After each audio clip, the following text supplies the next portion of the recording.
এসে করে রাজতত্ত্ব ব্যাখ্যা করেছেন, তাদের কাছে আমি একজন উত্তর নড়াম হব। সেভাবে বিস্তারিত বর্ণনা করার মতো ক্ষমতা শক্তি জ্ঞান আমার নেই, তবে যতটুকু হয়তো গুরুচরণ আশ্রিত হয়ে পেয়েছি সেটুকু একটু কৃপা করে বলে যাবে। বিদায় গৌর র আকার দন্তস্ব রাস। র লিখতে হলে ব্যঞ্জন বর্ণের আগে ব লিখতে হয়। ব লিখে বয়ের যেমন তিনটি দাগ দিতে হয় বলে ব হলো। র এর বিন্দুটা দিলে হবে র, বিন্দুটা তুলে দিলে হবে ব। দন্তস্ব শব্দের অর্থ হলো র, র এ বিন্দু দিলে পরে র হলো, বিন্দু তুলে দিলে হবে ব। এবং আকার মাঝখানে একটা পাঁচিল, দন্তস্ব মানে স মানে ঠিক। হ্যাঁ, রাস হলো ভক্ত ভগবানের মিলন, রস ভক্ত ভগবানের মিলন, জীবাত্মার সঙ্গে পরমাত্মার মিলন, ভক্তের সঙ্গে ভগবানের মিলন।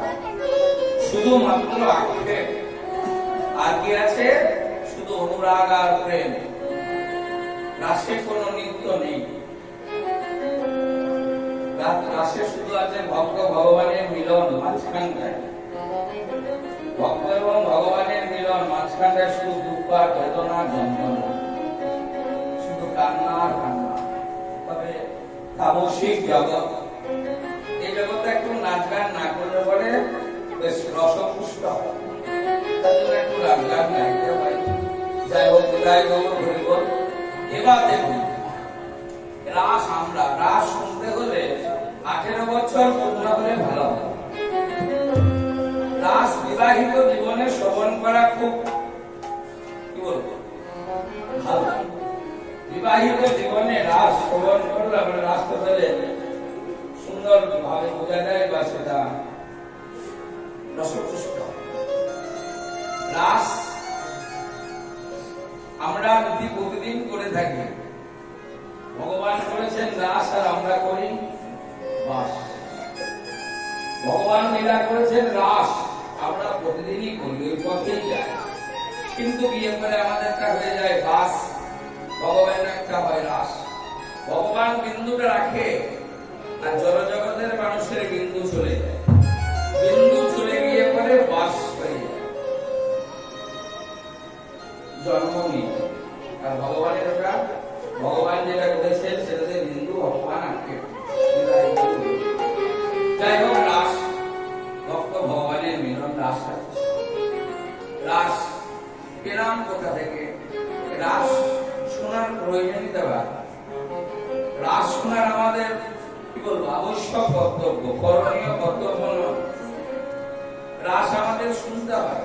বছরে যদি একবার সম্পূর্ণভাবে রাসের পদাবলী গুলো শ্রবণ করা হয়, তাহলে আমাদের দেহে যে তিল তিল করে পাপরাশি জন্মায়, বছরান্তে একবার রাসলীলা শ্রবণ করলে সেই পাপ আমাদের দেহ থেকে দূরীভূত হয়ে কলুষমুক্ত হয়। ওই জন্য রাস 24 প্রহরে হোক, 16 প্রহরে হোক, 8ম প্রহরে হোক, 32 প্রহরে হোক, রাস কিন্তু হবে। রাসের জন্য এত কিছু তিল তিল করে পাপরাশি জন্মায় আমাদের হৃদয়ের মাঝে, সেগুলো রাস শ্রবণ করলে ব্রহ্ম হত্যা, পাপ বিনাশ হয়। রাস শ্রবণ করে, যেটা মহারাজ পরীক্ষিত শ্রবণ করেছিলেন, বলেছিলেন যে মহামুনি সুখদেব গোস্বামী। মহারাজ পরীক্ষিতের হয়েছিল ব্রহ্ম অভিশাপ। ব্রহ্ম অভিশাপে হয় বজ্রপাত হবে, নাকি সর্পদংশন হবে। শ্রমিক মুনি ধ্যানমগ্ন। মহারাজ পরীক্ষিত হৃদয়া স্বীকার করতে গিয়ে জল পিপাসা পায়। বারবার শ্রমিক মুনিকে জিজ্ঞাসা করে, মুনি বলুন না কোথায় জলের সন্ন্য, কোথায় জল পাওয়া যাবে? মুনি ধ্যানমগ্ন, কোনো কথাই বললেন না। আমার রাজ্যে বাস করো, আমার রাজ্যে থাকো, কিন্তু আমার সঙ্গে কথা বলবে না। কোথাও মৃত হয়ে মৃত সাপ করেছিল, গলায় জড়িয়ে দিয়ে শ্রমিক মুনির গলায় জড়িয়ে দিলেন মহারাজ পরীক্ষিত। সরস্বতী নদীর তীরে বেড়াতে এসে পরে শ্রমিক মুনির ছেলে সিংহী দেখল পিতার গলায় মৃত সাপ। কোন মূর্খ, পিতার গলায় মৃত সাপ জড়িয়ে দিয়েছে, অহংকারের বশীভূত হয়ে আমি অভিশাপ দিলাম, সপ্ত দিবসের মধ্যে যেন ধ্বংসের মৃত্যু হয় না।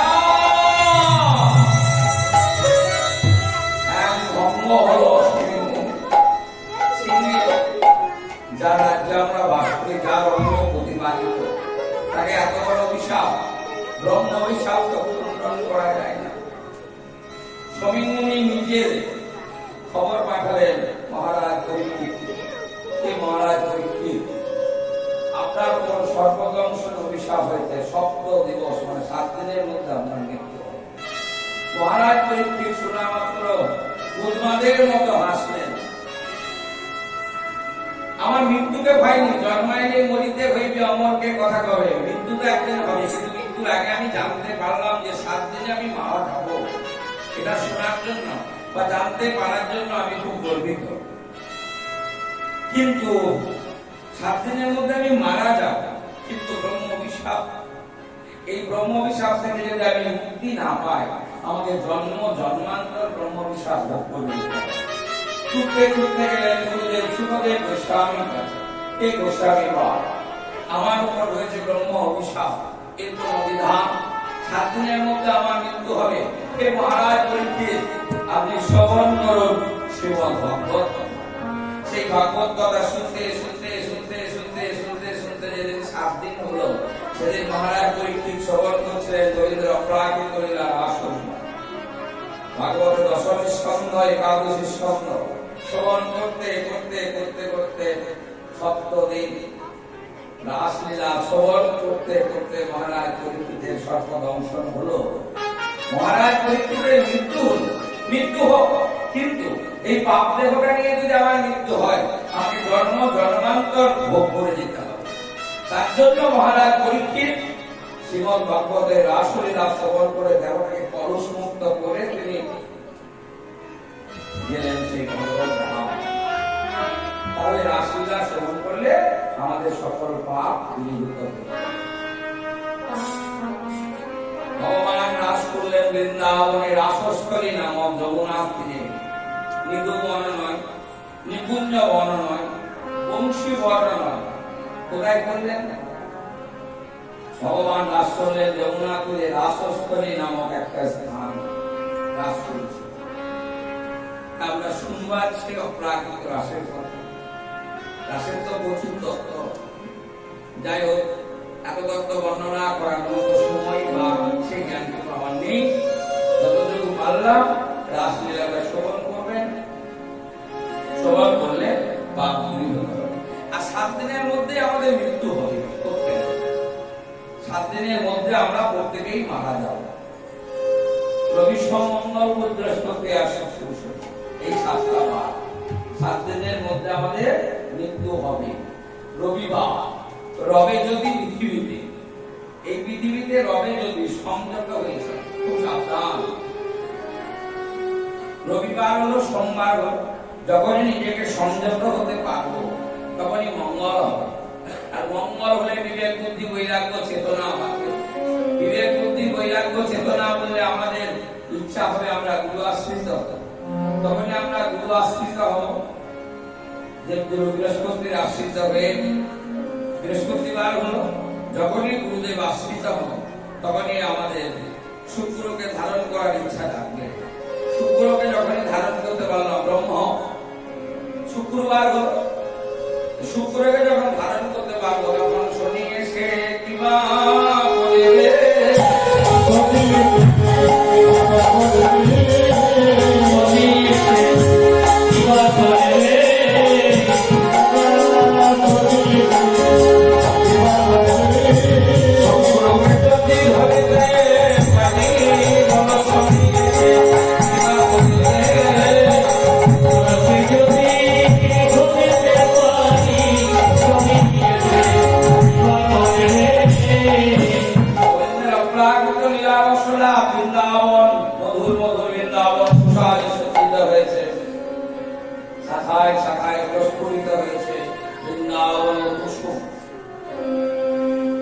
সবাই ভগবানকে সেবা করার জন্য প্রস্তুত।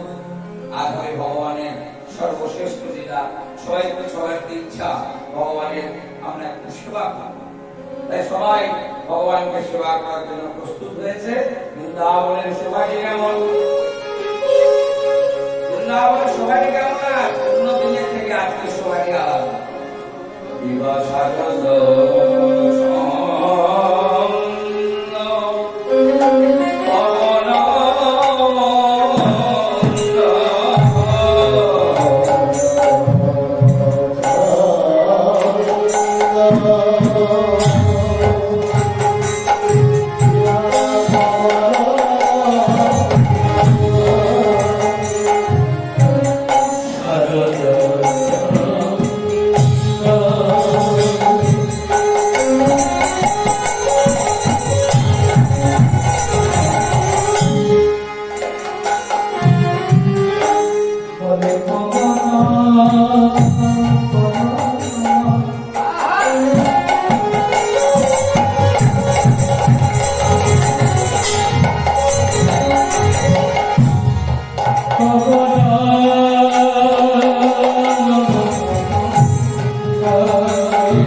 শারদীয়া চাঁদের উদয়। শরৎকালে চাঁদটাকে নিয়ে ভগবান নাচ করলো কেন? প্রতি মাসে মাসে তো চন্দ্রদেবের উদয় হয়, শরৎকালে চাঁদটা নিল কেন? রাস পূর্ণিমা চাঁদের জ্যোৎস্না সব চাঁদের জ্যোৎস্নার থেকে নির্মল, স্বচ্ছ এবং পরিষ্কার। রাস পূর্ণিমার যে চাঁদ দেখবেন রাস্তায় যারা পিঁপড়ে যায় সেটা দেখতে পাবে, কিন্তু প্রতি মাসে যে চাঁদের উদয় হয় সেখানে জ্যোৎস্না কিন্তু এতটা নির্মল, স্বচ্ছ, পরিষ্কার হয় না। কেন না? আমাদের পৃথিবী ভূমণ্ডলের মাঝে যত কলকারখানা, ধোঁয়া, কালি, অন্ধকার দিয়ে যে নোংরা, সেগুলো উড়ে গিয়ে আকাশের মধ্যে একটা রিয়াল, তার উপরে চাঁদের উদয় হয়। তার নিচে যদি একটা আস্তরণ পড়ে যায় আর তারপর যদি চাঁদের উদয় হয় তাহলে জ্যোৎস্নাটা কিন্তু ওটা ভালো হবে না। যদি এটা সরে যায় তাহলে জ্যোৎস্নাটা ভালো হবে।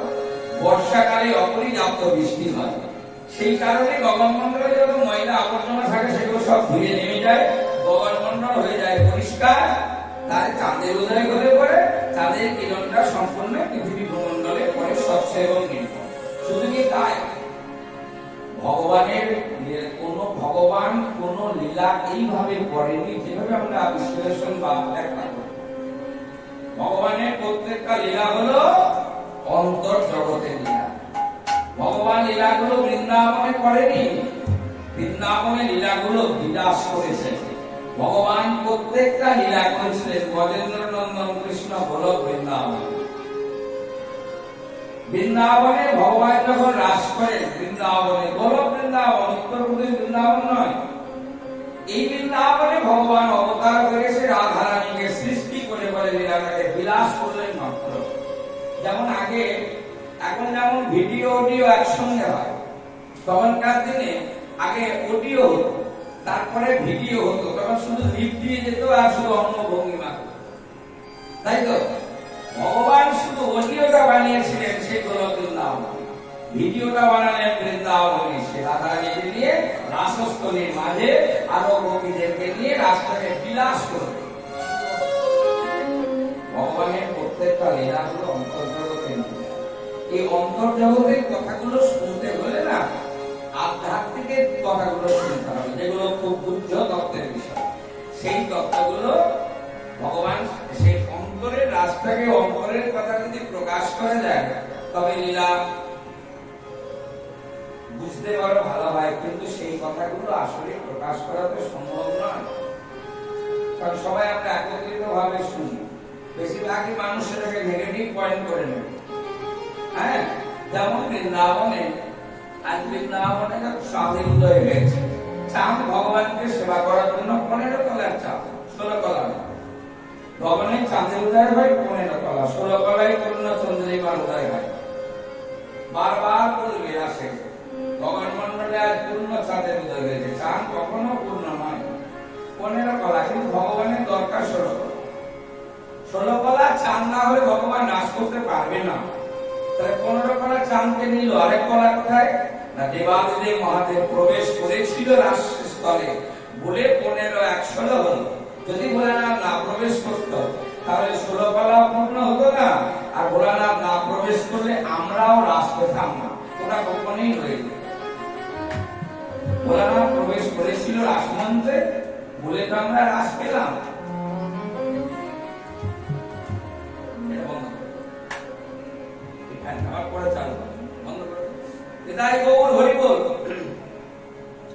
মা পার্বতী সুসাজে সজ্জিত হয়ে গভীর রাত্রিবেলায় গভীর রাত্রিতে রাস হয়, সন্ধ্যাবেলায় রাস হয়, 12টার পরে রাস, এটা নিয়ম, এটাই গৌর হরিবোল।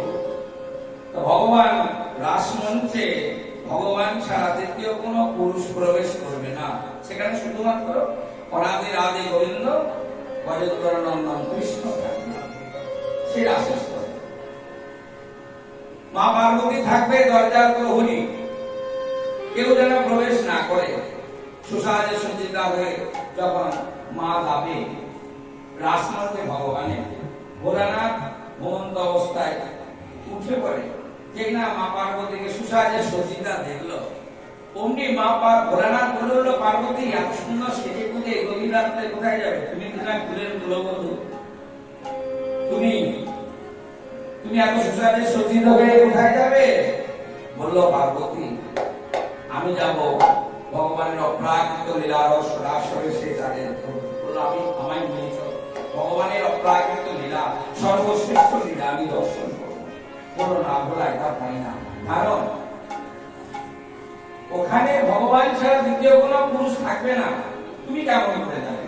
বলো পার্বতী আমায় নিয়ে চলো। সে আঁচলা ধরে টানাটানি নিয়ে যেতে বাধ্য হলো। শোনো, তোমাকে যেতে হবে, তোমাকে যেতে হবে, কিন্তু পুরুষ সেজে গেলে তো হবে না, গোপীর সাজ পোশাক পরে, গোপী সেজে নয়, গোপী সেজে গেলে যেতে হলো না, তাহলে কিন্তু বেরিয়ে আসতে হতো না।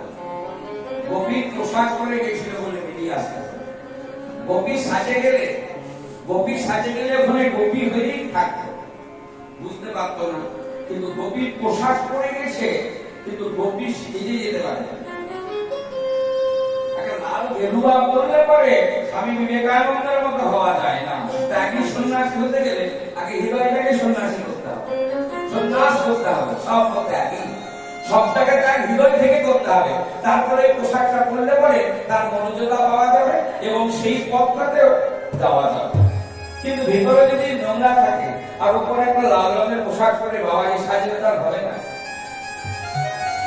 গোপী সাজে যেতে পারে, এই গোপীর পোশাক পরে ভোলানাথ প্রবেশ করেছে। গোপীদের নৃত্য দেখে মা পার্বতী বলল, ভোলা, গোপীরা নৃত্য করবে, তুমি ওই দিকে নৃত্য করো না, ধরা পড়ে যাবে। আর শিব হলো নটরাজ, শিবের মতো কেউ নাচতে পারত না, ভগবান কেউ নাচতে পারত না, তাই শিবকে বলা হতো নটরাজ, ভগবান কৃষ্ণকে বলা হতো নটবর, আর গৌর হরিকে বলা হয় নটরাজ। যে নৃত্য প্রতিয়সী, তাকে নৃত্য শিখতে গেলে তার চরণাশ্রিত হতে হয়। যোগ করুন, ধ্যান করুন, জপ করুন, গান বাজনা শিখুন, যা কিছু করুন, ভোলানাথকে প্রয়োজন।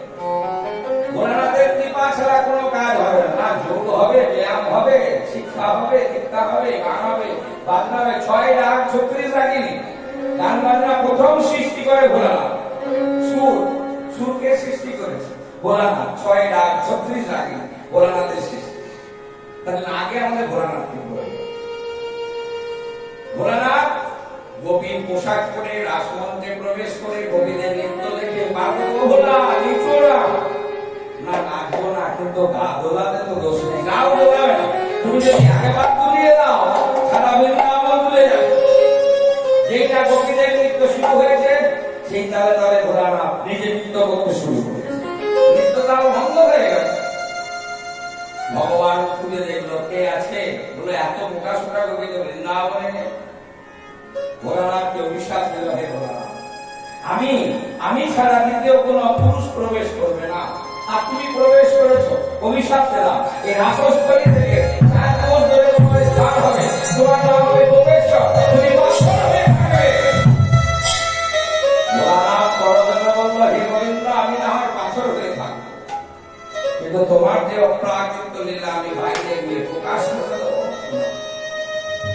করবে না। আমি প্রকাশ করব না, করবে না। তোমার সঙ্গে আমার কথা রইল, তোমাকে অনুরোধ করি তুমি এই রাস দাপর লীলায় প্রকাশ করবে না। তোমার প্রকাশ করার ইচ্ছা হয়েছে, আমি প্রকাশ করব না। তুমি নবদ্বীপে গিয়ে মানব দেহ ধরে যখন নবদ্বীপে যাবে, গিয়ে আমার কাছে তুমি রাস প্রকাশ করবে, আমি করব। তাই ভোলানাথ নৃত্য করার সময় বললো, আমি যা বলেছি তাই করেছি বলে নৃত্য করব। আমি বলেছিলাম রাস প্রকাশ করব, নবদ্বীপে সে রাস প্রকাশ করব। সেইখান থেকে ভোলানাথ রাসমঞ্চ থেকে এসে পরে বাইরে বেরিয়ে এলো। মা পার্বতী বললো, ভোলা ভগবানের রাস কেমন হলো বলা যাবে? বলবো, বলো। বলবো, তবে এখানে নয়, তোমাকে গোপন ভাবে গাছতলায় বলবো। গাছের তলায় বসে মুখ দিয়ে দিয়ে যাবে। মা পার্বতী ঘুমিয়ে গেল। শোক পাখি নদীর ছিল। শোক পাখি পরক্ষণে ভোলানাথ জানতে পারলো যে শোক পাখি ত্রিশূল ছাড়লো। গিয়ে পরে ব্যাসদেবের স্ত্রীর গর্ভে আশ্রয় নিল শোক পাখি। ব্যাসদেবের স্ত্রীর নামের মধ্যে অনেক পার্থক্য আছে, বিভিন্ন জন বিভিন্ন মত প্রকাশ করে। কেউ বলে গীতাচি, কেউ বলে কলাবতী, ইত্যাদি ইত্যাদি নাম। হ্যাঁ, সেখানে আশ্রয় নিয়ে তারপরে সুখদেবের জন্ম হলো। সেই সুখদেবের কাছ থেকে শ্রীমদ ভাগবতের মাধ্যম দিয়ে আমরা অপরাকৃত লীলা গোটা রাসটা, গোটা ভাগবতটা সুখদেব মায়ের পেটে থেকেই অভ্যস্ত করে নিয়েছে। পূর্ণ যৌবন, পূর্ণ যৌবন ছেড়ে মায়ের গর্ভ থেকে প্রকাশ পেয়ে হ্যাঁ ভূমিষ্ঠ হয়ে বিবসনা হয়ে ছুটছে। তাকে দেখে কেউ লজ্জা পায়? সুখ প্রত্যেকের দেহতে 18 বছর সময় হলে আপনি সুখ নির্গত হন। হ্যাঁ, এভাবে আমরা রাস পেলাম। ভগবানের অপ্রাকৃত লীলা রাস।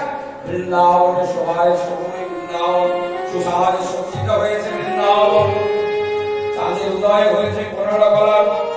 গগনমণ্ডলে চাঁদের উদয়, আর হলো দ্বন্দ্ব পবন বন্ধ। পবন বইছে এইরকম, যেমন আসরের মধ্যে বহমান হচ্ছে। এইভাবে বিপিনে ভরল কুসুমগন্ধ। বিপিন মানে বন, ভরল মানে ভরপুর হলো। কুসুমগন্ধ মানে ফুলের মধ্যে। ফুল্ল মল্লিকা মালতী বৃদ্ধি। ফুল্ল মানে বহু বচন, বহু ফুল প্রস্ফুটিত হয়েছে বৃন্দাবনে। আজ দাদা পথে নাই, দাদা হয়েছে। এই মধুর শ্রী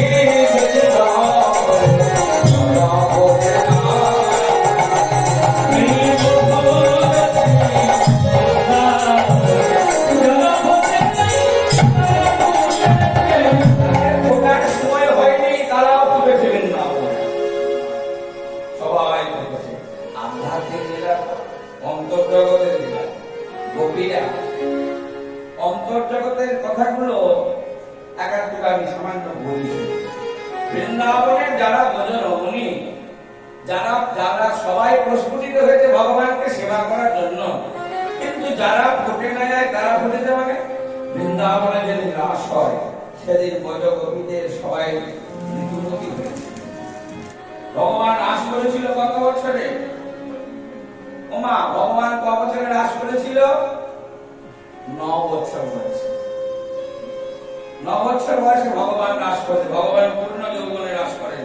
9 বছর বয়সে ভগবানের রাস হয়েছে।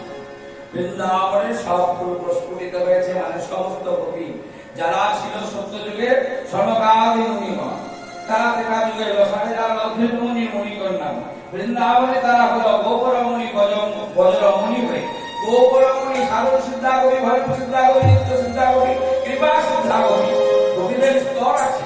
সেই কবিরা আর ভগবান রাস করবে সুতায় সজ্জিত বৃন্দাবন রাজি হয়েছে। বৃন্দাবনের সবাই কেমন না কুসুম প্রস্ফুটিত হয়েছে।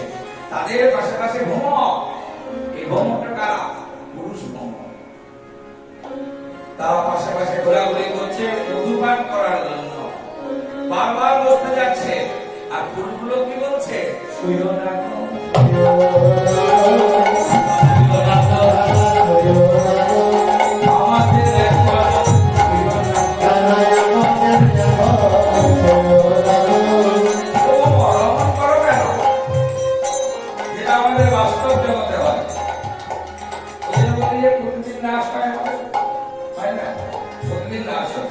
এবার সেই দিন ওই রকম পরিস্থিতি আসে, সেটা পুরুষ জানবে কেমন করে? তাই কাছে বারবার গিয়ে এবার কানের কাছে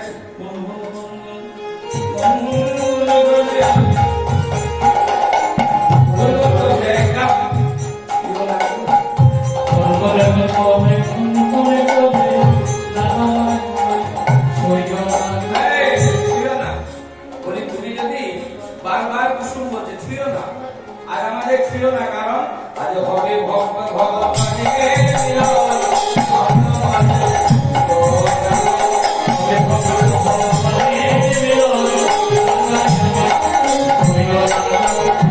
যদি ছুঁয়ে দাও আমাদের, মধুপান করে নাও, তাহলে কি হবে? আমরা একটু হয়ে যাবো, উচ্ছিষ্ট হয়ে যাবো, আর উচ্ছিষ্ট জিনিসটা তো ভগবানের সেবায় লাগবে না। সুতরাং আজ আমাদের ছুঁয়ো না, উচ্ছিষ্ট জিনিসটা ভগবানের সেবায় লাগবে, বা তাই সেই ভগবানের সেবায় লাগবে বলে মোমর গুনগুন করে বলছে ভক্ত কুসুম, যেহেন রাসরজনীতে যখন প্রস্ফুটিত হয়েছ, ঝরে পড়ো না,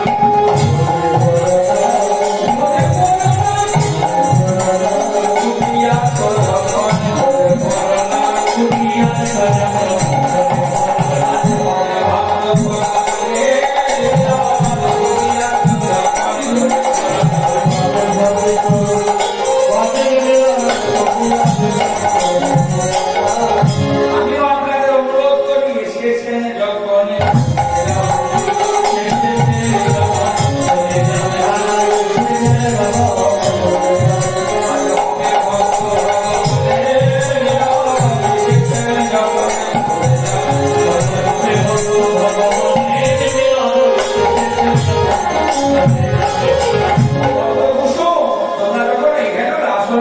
প্রস্ফুটিত হয়েছে, ধরে পড়ো নাই, ভগবানের সেবায় লাগবে।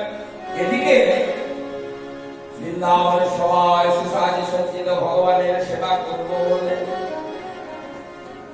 নীল আকাশে উদয় হয়েছে 15 করালে চন্দ্রিমা। ভগবান তখন মা যশোদার প্রেমের বন্ধনে বাৎসল্য সজ্জায় যোগনিদ্রায় শয়নে আছে। পূর্ব দিকের গোবাক্ষ দ্বার খোলা আছে, ভগবান ঘুমাচ্ছে। দেখবেন অনেক সময় বাচ্চারা মায়ের কোলে তো গভীরভাবে যখন ঘুমায়, তখন মা বাচ্চাটাকে তুলে নিয়ে গিয়ে আস্তে আস্তে বিছানায় শোয়ায়। অনেক সময় কি হয় না, বাচ্চাটাকে এমন ভাবে শোয়ায় যে চন্দ্রের কিরণ বা সূর্যের কিরণ এসে অনেক সময় মুখে পড়ে। ভগবানের মুখটাকে বারবার চন্দ্রের কিরণ এসে মুখমণ্ডলে, ভগবানের মুখমণ্ডলটা দর্শন করছে।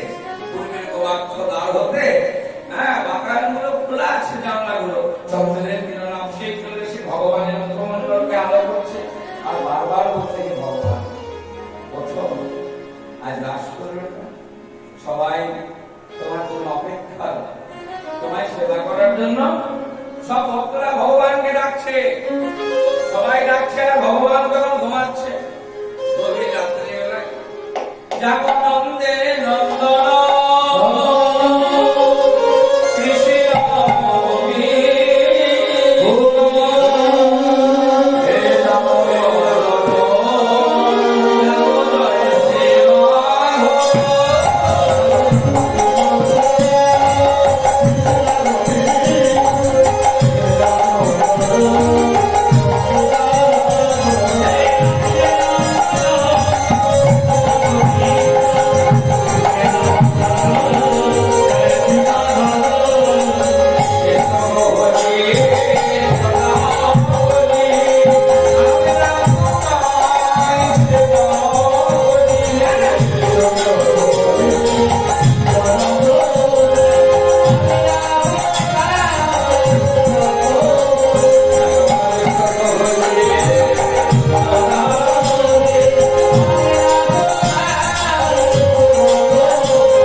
সুসাদে সজ্জিতা হয়ে ভগবান যমুনার তীরে কাকে যেন প্রণাম জানান। তাকে প্রণাম জানালেন ভগবান, যিনি সবার প্রণাম অধিকারী, যিনি সবার প্রণাম অধিকারী, তিনি আবার কাকে প্রণাম জানাবেন? কে সবার প্রণাম গ্রহণ করে? আমার ক্ষমতা নেই প্রণাম নেবার, আপনার ক্ষমতা নেই, 33 কোটি দেবতা পর্যন্ত ক্ষমতা নেই প্রণাম নেওয়ার। দেবতারাও প্রণাম গ্রহণ করতে পারে না, সঙ্গে সঙ্গে প্রণাম ফেরত করেন ভগবান। একমাত্র প্রণাম নেবার অধিকারী হলেন গজেন্দ্র নন্দন কৃষ্ণ। নন্দের নন্দন কৃষ্ণ নয়, গজেন্দ্র নন্দন কৃষ্ণ গোলক বিহারী ভগবান। তিনি সবার প্রণাম গ্রহণ করতে পারেন। আমরা প্রণামটাকে নিয়ে সঙ্গে সঙ্গে ফেরত করে দিই ভগবানের, কারণ প্রণাম গ্রহণ করা যাবে না। প্রণাম গ্রহণ করলে সর্বনাশ। প্রণাম করতে পারে ঠিক আছে, কিন্তু ভগবানকে ফেরত করতে হবে। ভগবান কাকে প্রণাম করলো? মা ये जो প্রণাম তোমার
দর্শন করছেন সেই প্রতিষ্ঠিত রজনী।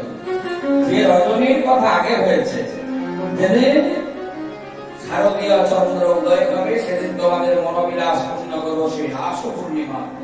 সেই প্রতিষ্ঠিত রজনীগুলো একটা একটা করে রজনী একত্রিত হয়ে আজ রাতি রূপ দর্শন করতে ভগবান।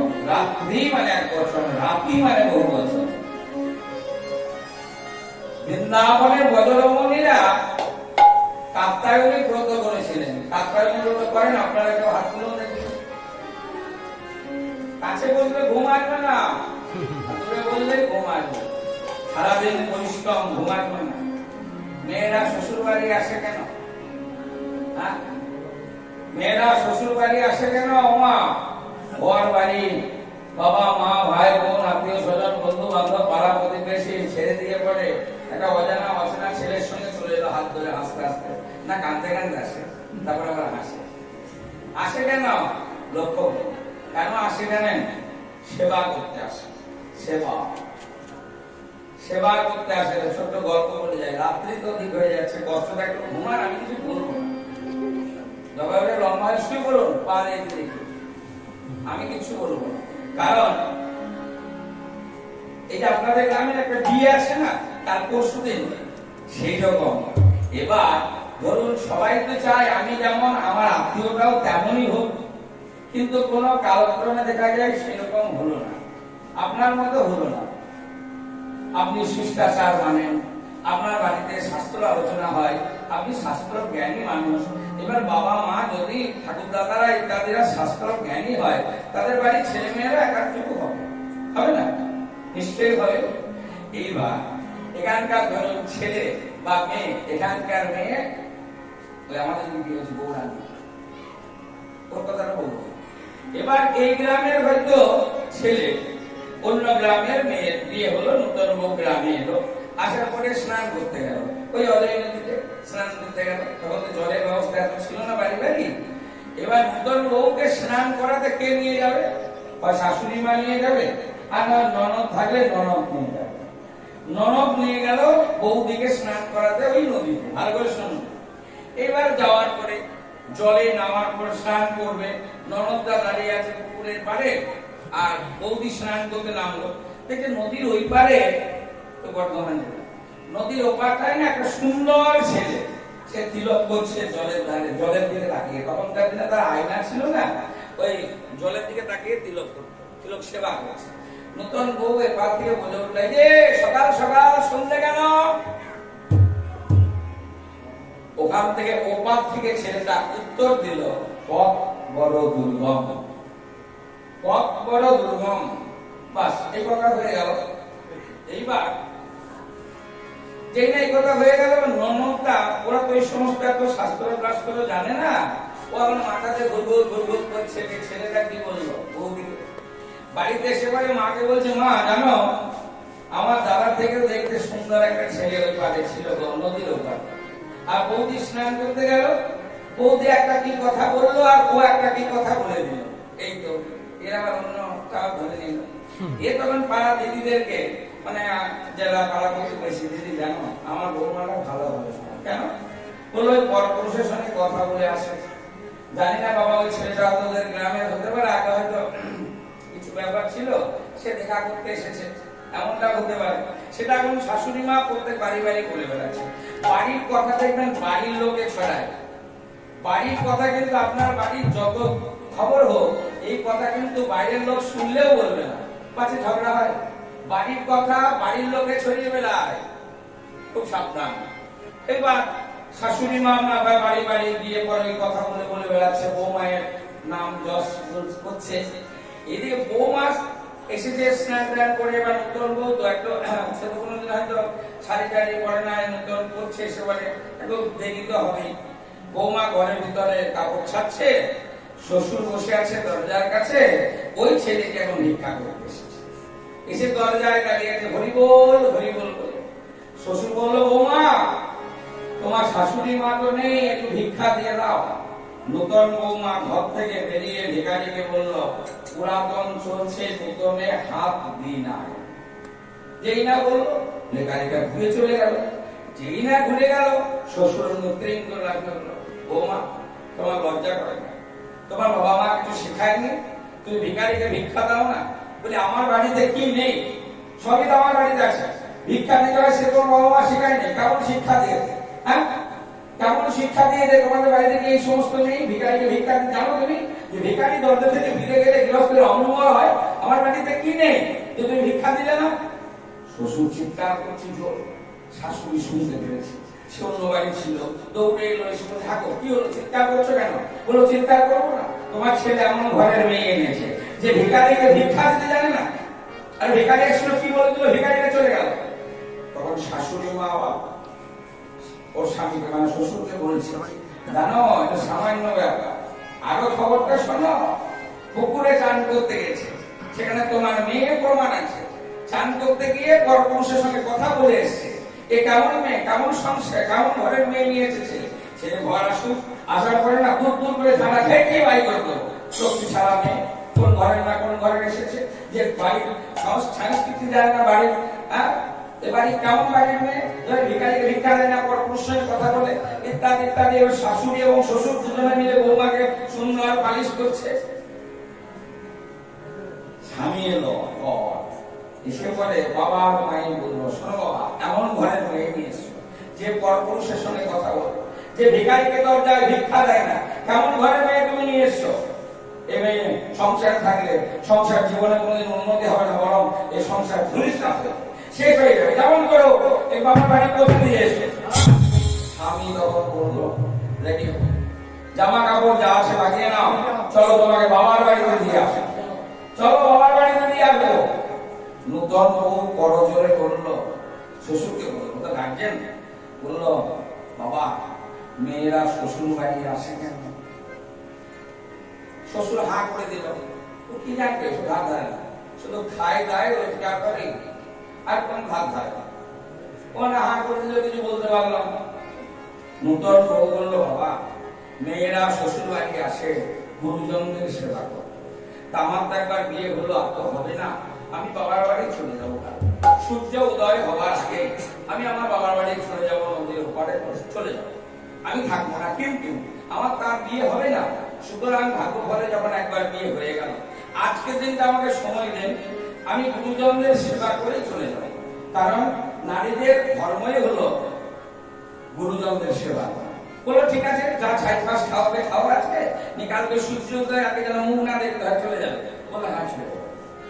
রান্না বান্না করলো, নতুন বউ নিজের হাতে সবাইকে বসালো, তিনটে গুরু, শ্বশুর গুরু, শাশুড়ি গুরু আর স্বামী গুরু, তিনজনাকে বসিয়ে পড়ে খাবার দিচ্ছে।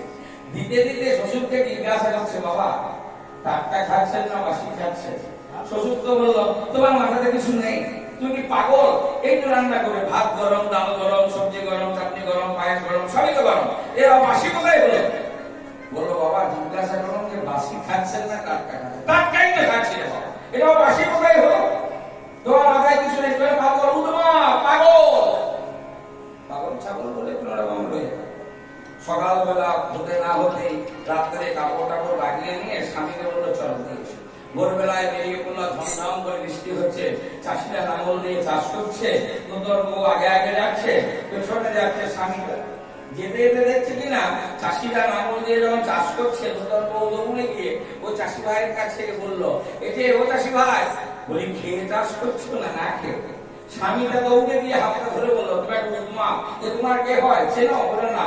তুমি জানো? বললো না। কে হয় তোমার? বলো কেউ হয় না। তবে জিজ্ঞাসা করার কি দরকার? সে খেয়ে চাষ করবে না না খেয়ে চাষ করবে, তোমার বাবার কি? টেনে নিয়ে চলে গেল।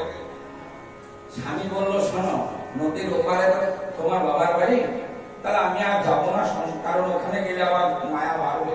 সুতরাং তোমার সঙ্গে যখন ছাড়াছাড়ি হয়ে যাচ্ছে, তখন আর মায়া বাড়িয়ে লাভ নেই, এই নাও একটা নাও না, তুমি আস্তে আস্তে সস্তানে প্রস্থান করো, বাবার বাড়ি চলে যাও, আর আমি এদিক থেকে বাড়ি চলে যাই।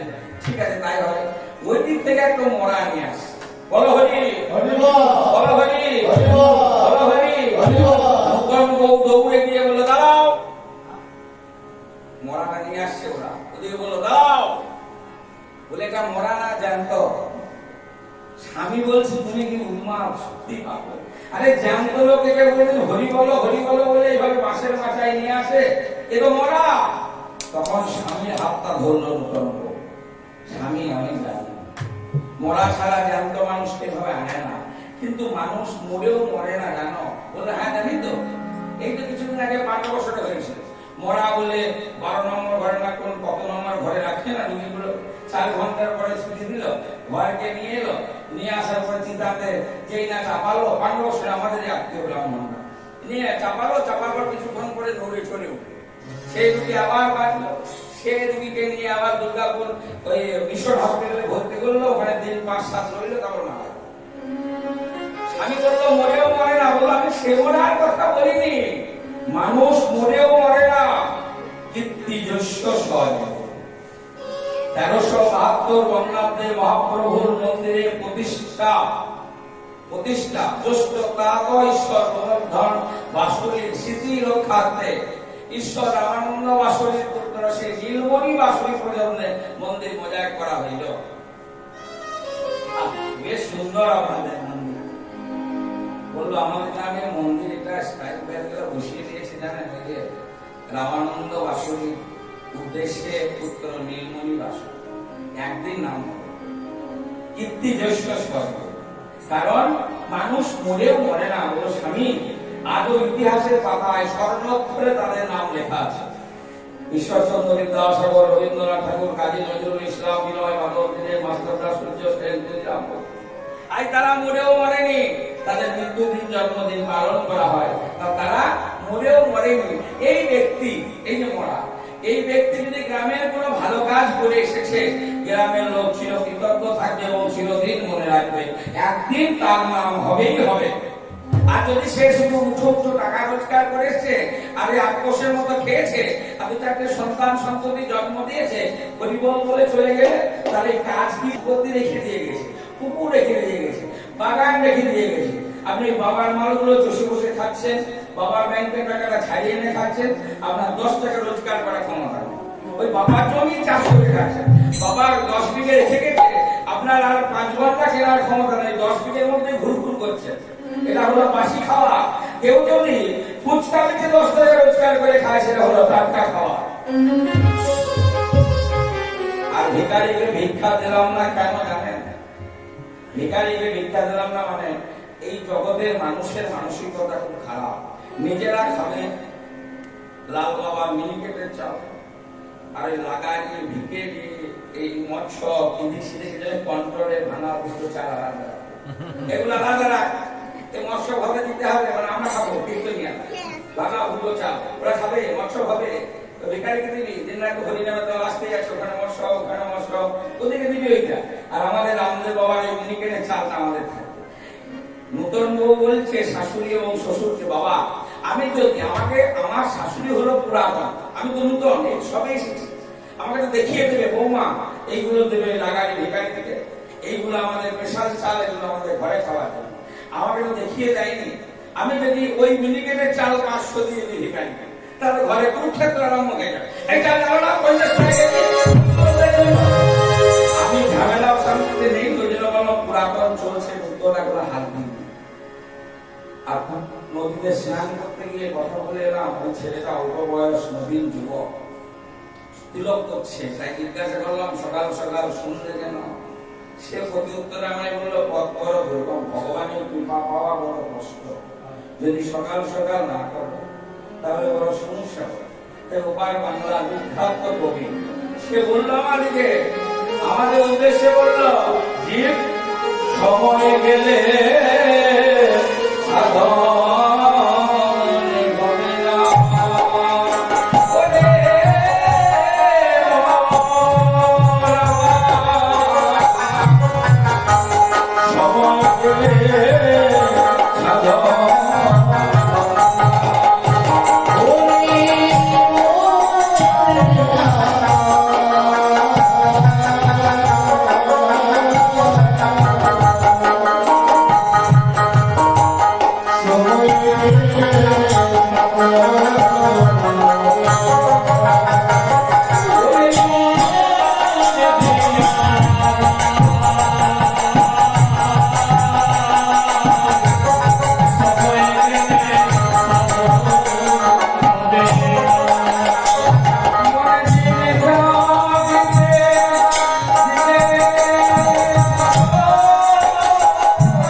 আবার কালকে নিমন্ত্রণ আছে, আজকে ভালো ছিল, কত সুন্দর, এত খাবার আমার সব পরিচিত হয়েছিল।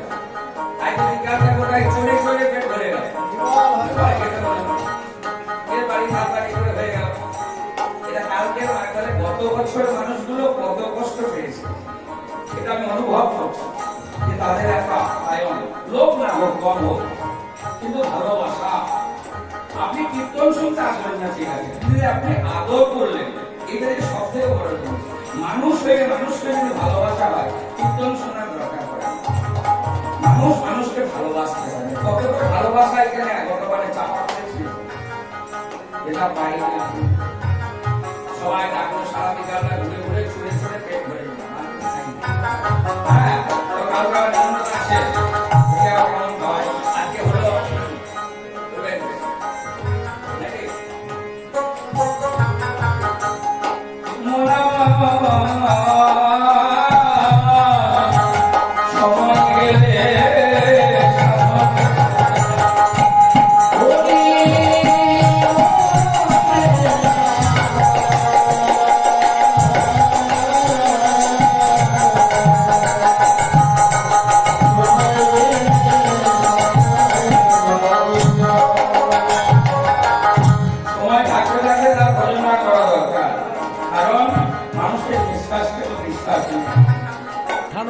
এমন একটা জায়গায় আমরা ঠান্ডা আছি, দেখুন কত অল্প বয়সের মানুষগুলো চলে যাচ্ছে, কোনো ভরসা নেই। সুতরাং এখন থেকেই আমি যে পরে করবো ভগবানের ঘটনা বা ভগবানের নাম বা দীক্ষা নেবো, এই ইচ্ছাটা করে না কোনো দিন।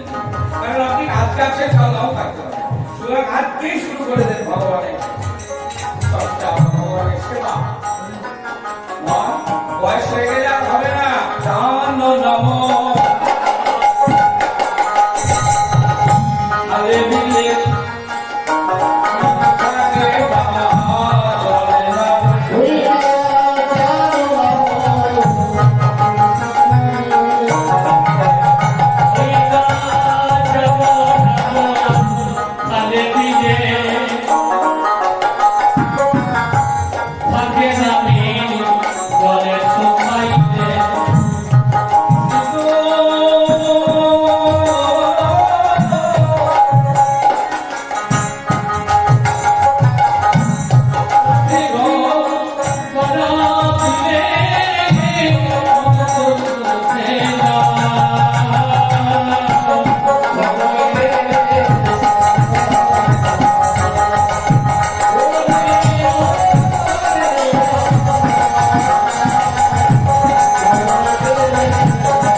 বিছানা থেকে উঠে ছড়া মারতে দেওয়া, তারপরে ঝাঁট দেওয়া, কাপড় ছাড়া, চা করা, গুরুজনদের হাতে হাতে চা দেওয়া, আবার তারপরে ঘরে সেই আদা টাদা দিয়ে পরিষ্কার করা, তাই না?